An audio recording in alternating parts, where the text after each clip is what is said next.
Assalamualaikum warahmatullahi wabarakatuh. Dalam video kali ini, saya akan membahas mengenai titik pusat data dan sebaran data. Yang pertama yang akan kita bahas adalah titik pusat data. Salah satu aspek yang paling penting untuk menggambarkan distribusi data adalah nilai pusat data.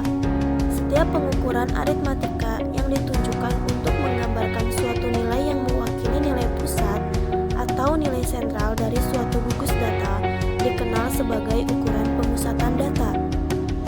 Terdapat 3 ukuran pemusatan data yang sering digunakan. Yang pertama adalah min atau rata-rata hitung. Min atau rata-rata hitung adalah jumlah keseluruhan data dibagi banyaknya data. Min itu sendiri mempunyai 3 jenis data. Yang pertama adalah min data tunggal, min data berbobot, dan min data kelompok. Kali ini yang akan kita bahas adalah min data tunggal dan min data berbobot. Rumus dari min data tunggal adalah X bar sama dengan sigma XI dibagi N. Dengan X bar adalah nilai rata-rata, XI adalah nilai data ke I, dan N adalah banyaknya data. Berikut ini adalah contoh soal dari min data tunggal. Misalnya pada data nilai hasil ujian matematika diperoleh data sebagai berikut.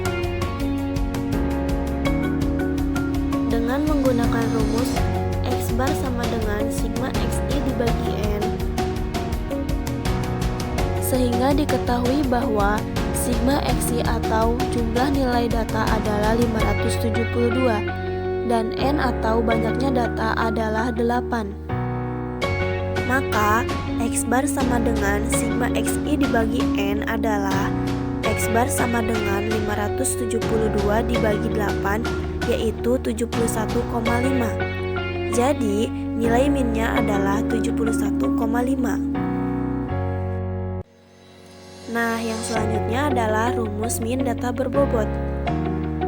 Dengan X bar di sini adalah rata-rata tertimbang, XI adalah nilai data ke I, WI adalah bobot data ke I, dan N adalah jumlah data.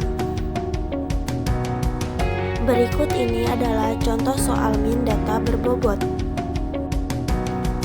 Sebuah perguruan tinggi membuka penerimaan mahasiswa baru. Dalam rangka penerimaan, perguruan tinggi tersebut melaksanakan ujian masuk untuk calon mahasiswa baru. Calon mahasiswa baru diwajibkan mengikuti tes kemampuan 3 mata pelajaran, yaitu matematika, bahasa Inggris, dan pengetahuan umum. Untuk memberikan penilaian yang lebih baik, perguruan tinggi tersebut membobot setiap mata pelajaran yang diujiankan. Matematika diberi bobot 50, bahasa Inggris 30, dan pengetahuan umum 20. Setelah ujian dilaksanakan, seorang calon mahasiswa baru mendapatkan nilai sebagai berikut. Matematika 65, bahasa Inggris 70, dan pengetahuan umum 80. Nah, berapakah nilai rata-rata calon mahasiswa tersebut? Diketahui bahwa penilaian bersifat berbobot. Oleh karena itu, perhitungan nilai mahasiswa tersebut menggunakan rumus rata-rata berbobot. Dengan menggunakan rumus rata-rata berbobot, maka perhitungan nilai mahasiswa tersebut adalah sebagai berikut. Masing-masing nilai hasil ujian dikalikan dengan bobotnya, kemudian ditambahkan dan dibagi dengan bobotnya. X bar sama dengan 65 kali 50 tambah 70 kali 30 tambah 80 kali 20 dibagi 50 tambah 30 tambah 20 sama dengan 6.950 dibagi 100 sama dengan 69,5.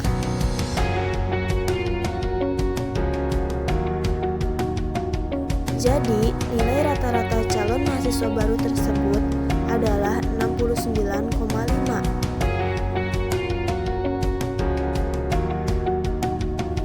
Min memiliki kelebihan dan kelemahan. Kelebihan Min yaitu rata-rata lebih populer dan lebih mudah digunakan, cocok digunakan untuk data yang homogen, dalam perhitungannya selalu mempertimbangkan semua nilai data, tidak peka terhadap penambahan jumlah data, variasinya paling stabil, dan dalam satu set data, rata-rata selalu ada dan hanya ada satu rata-rata. Sedangkan kelemahan Min adalah sangat peka terhadap data ekstrim. Jika data ekstrimnya banyak, rata-rata menjadi kurang mewakili. Tidak dapat digunakan untuk data kualitatif dan tidak cocok untuk data heterogen.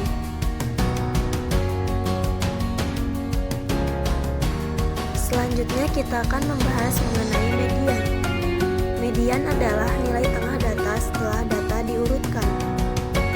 Berikut ini adalah rumus median data ganjil dan rumus median data genap.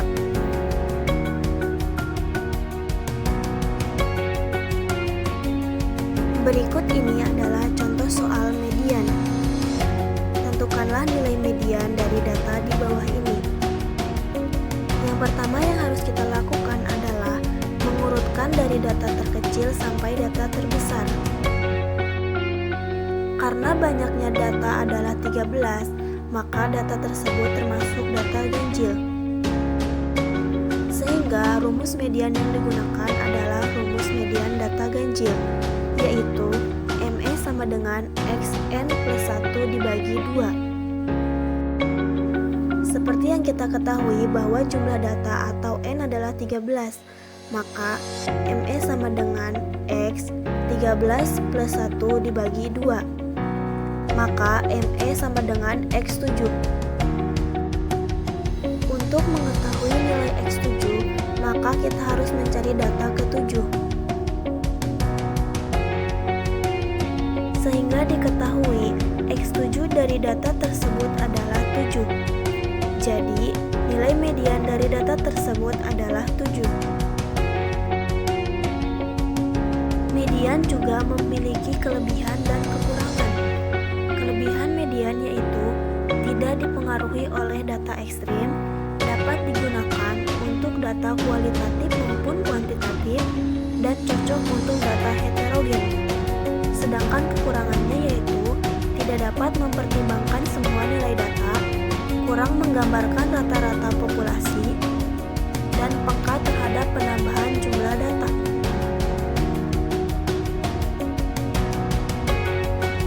Terakhir dalam ukuran pemusatan data ini adalah modus. Modus merupakan nilai atau data yang paling sering muncul. Contoh soalnya yaitu, tentukan modus dari data berikut. Cara menentukannya dengan terlebih dahulu mengurutkan menaik, yaitu dari nilai terkecil ke nilai tertinggi sebagai berikut.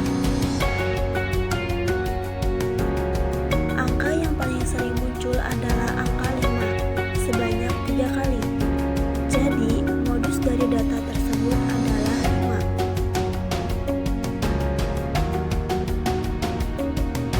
Adapun kelebihan modus yaitu tidak dapat dipengaruhi oleh data ekstrim dan cocok digunakan untuk data kuantitatif maupun kualitatif.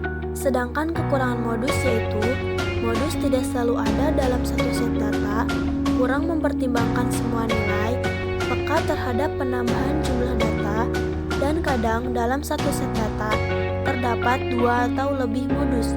Jika hal itu terjadi, modus menjadi sulit digunakan. Nah, itulah ketiga ukuran pemusatan data yang sering digunakan. Selanjutnya kita akan membahas mengenai sebaran atau dispersi data. Ada beberapa ukuran penyebaran data.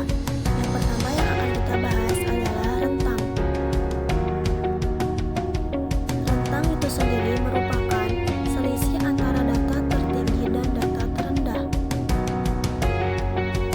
Rumusnya adalah R sama dengan X max dikurangi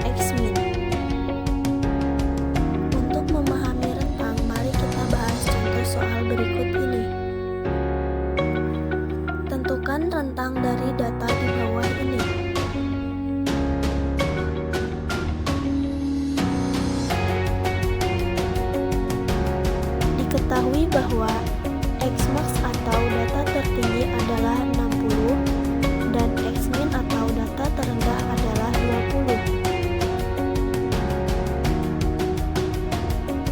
Sehingga R sama dengan Xmax dikurangi Xmin adalah 60 dikurangi 20 sama dengan 40. Jadi, rentang dari data tersebut adalah 40. Rentang memiliki kelebihan dan kekurangan. Kelebihannya yaitu dalam waktu singkat dapat diperoleh gambaran umum mengenai luas penyebaran data yang sedang diteliti. Sedangkan kekurangannya yaitu rentang sifatnya sangat kurang teliti karena besar kecilnya rentang sangat tergantung pada data terkecil dan data terbesarnya. Tidak memperhatikan distribusi yang terdapat di dalam rentang tersebut sehingga tidak dapat diketahui secara pasti bagaimana sebenarnya bentuk distribusi data yang diteliti. Selanjutnya adalah deviasi rata-rata atau simpangan rata-rata. Deviasi rata-rata adalah ukuran yang menyatakan seberapa besar penyebaran tiap nilai data terhadap nilai minnya atau rata-ratanya. Berikut ini adalah rumus deviasi rata-rata beserta keterangannya, di mana dx bar adalah deviasi rata-rata, x adalah data, x bar adalah rata-rata, dan n adalah banyaknya data. Berikut ini adalah contoh soal deviasi rata-rata. Nilai ulangan matematika dari 6 siswa adalah 70, 65, 45, 40, dan 30. Tentukan deviasi rata-ratanya. Yang pertama yang akan kita cari adalah nilai minnya. Cara mencari min yaitu dengan menjumlahkan data dibagi dengan banyaknya data. X bar sama dengan 70 ditambah 60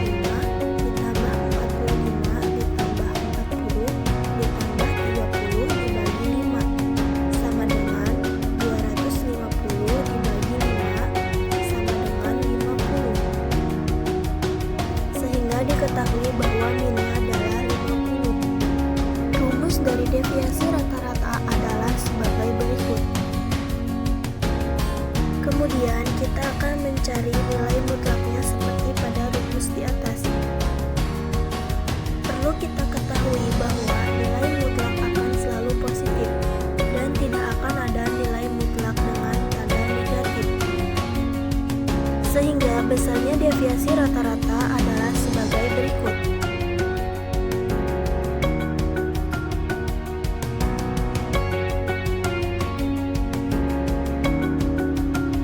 Dx bar sama dengan nilai mutlak data dikurangi rata-ratanya, kemudian dijumlahkan lalu dibagi dengan banyaknya data.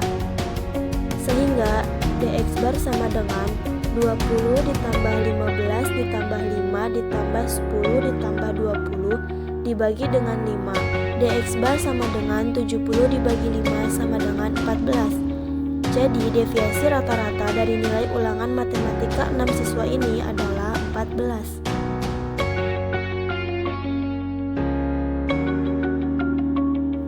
Kekurangan dari rata-rata deviasi ini sebagaimana telah diilustrasikan bahwa dalam mencari min deviasi, tanda aljabar yang terdapat di depan angka yang menunjukkan deviasi itu diabaikan. Ini berarti bahwa semua deviasi yang ada dianggap bernilai positif, karena yang dijumlahkan hanya harga mutlak saja. Langkah kerja semacam itu kurang dapat dipertanggungjawabkan. Inilah yang menjadi nilai kelemahan dari min deviasi, sehingga dalam operasi statistik min deviasi ini jarang digunakan karena dianggap kurang teliti. Yang terakhir kita akan membahas mengenai varians dan standar deviasi. Varians adalah rata-rata dari jumlah kuadrat simpangan tiap data. Sedangkan standar deviasi adalah nilai akar dari varians. Berikut ini adalah rumus varians, rumus standar deviasi, serta keterangannya. lebih memahami varians dan standar deviasi, kita akan membahas contoh soal berikut ini. Tentukan varians dan standar deviasi dari data berikut. Yang pertama, kita akan mencari nilai X-bar-nya atau nilai rata-rata dengan cara menjumlahkan data dibagi banyaknya data, sehingga X-bar-nya adalah 7. Setelah nilai rata-rata didapatkan, kita akan mencari nilai S kuadratnya atau nilai variansnya. S kuadrat sama dengan nilai mutlak data dikurangi rata-rata kuadrat dibagi dengan banyaknya data dikurangi 1.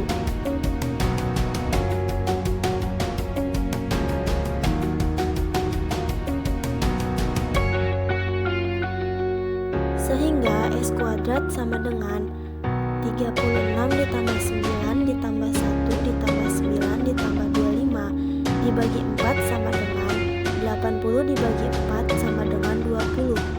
Jadi nilai variansnya adalah 20. Nah, setelah kita mendapatkan nilai variansnya, kita akan mencari standar deviasinya. Mencari nilai standar deviasi cukup dengan mengakarkan nilai varians. S sama dengan akar dari 20, yaitu 4,47. Jadi nilai standar deviasinya adalah